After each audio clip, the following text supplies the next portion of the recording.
Unjuk rasa bertajuk Demo 27 Agustus 2026 yang digagas Aliansi Masyarakat Pati Bersatu atau AMPB dengan Koordinator Supriyono alias Mas Botok akhirnya berujung pada audiensi dengan DPR. Di hadapan para wakil rakyat, massa menyampaikan tuntutannya.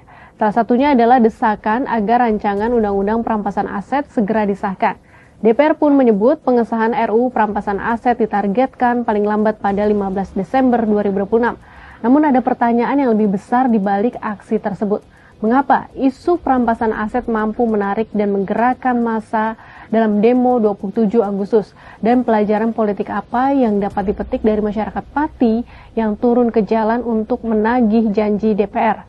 Kita bahas. Pimpinan DPR RI menyatakan kesiapannya untuk mengundurkan diri. Bagaimana sebuah isu di media sosial bisa berkembang hingga berujung pada aksi unjuk rasa? Alur perkembangan narasi demo 27 Agustus 2026 dianalisis oleh Drone Emprit melalui fitur barunya Virality Analysis. Analisis ini disampaikan pendiri Drone Emprit Ismail Fahmi melalui akun X @ismailfahmi Rabu 26 Agustus 2026. Kajian tersebut menelusuri bagaimana sebuah isu, kata, hingga tagar muncul dan berkembang di ruang digital. Jejak percakapan itu kemudian dipetakan lintas waktu dan berbagai platform media sosial, hingga terlihat bagaimana narasi yang semula berkembang di dunia maya akhirnya bermuara pada mobilisasi massa di dunia nyata. Menurut Fahmi, viralitas isu demonstrasi itu dibangun secara bertahap sejak 16 hingga 18 Agustus 2026.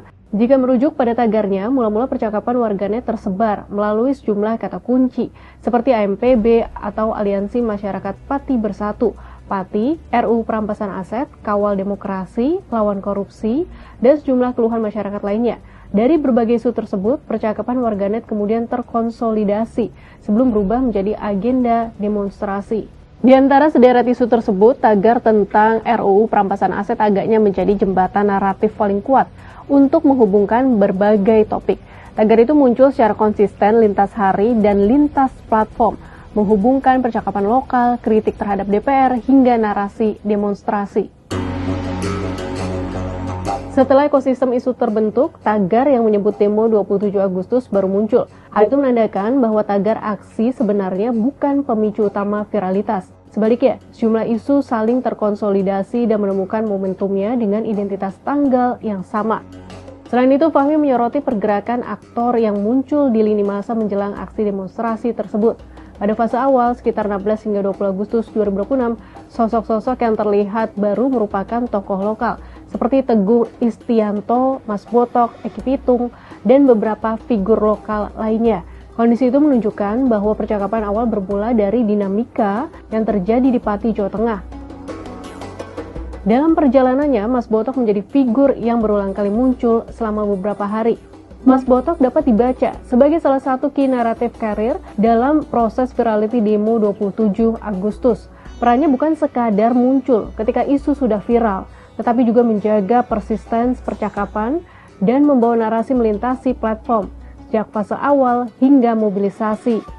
Fahmi pun menegaskan virality demo 27 Agustus bukan produk satu aktor, satu organisasi, satu hashtag, atau satu platform. Kekuatan utamanya justru berasal dari konvergensi. Berbagai isu yang awalnya terpisah mulai menemukan narasi bersama. Berbagai komunitas masuk ke ruang percakapan yang sama, dan akhirnya seluruh energi itu diarahkan pada satu event, satu tanggal, dan satu lokasi simbolik. Sementara itu, dosen sosiologi Fakultas Ilmu Sosial dan Ilmu Politik Universitas Negeri Jakarta, Ubedillah Badrun mengungkap alasan tagar tersebut berubah menjadi gerakan serta pelajaran politik penting di baliknya.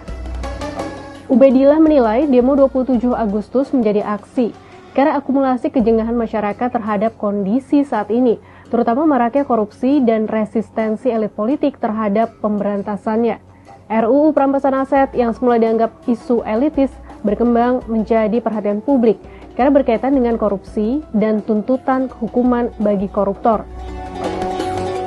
Menurutnya, kemuakan masyarakat telah menumpuk terhadap legislatif, eksekutif, dan yudikatif, lalu menemukan kanal melalui aksi warga Pati. Pemerintah dinilai perlu mengambil langkah radikal untuk memberantas korupsi. Jika tidak, Ubedillah memperingatkan kemuakan itu dapat berkembang menjadi amuk massa. Sahabat Kompas, demo 27 Agustus 2026 yang digagas AMPB bersama Mas Botok mungkin telah mereda. Namun tuntutan yang mereka bawa belum selesai. Publik kini menanti janji DPR untuk mengesahkan RUU perampasan aset paling lambat 15 Desember 2026.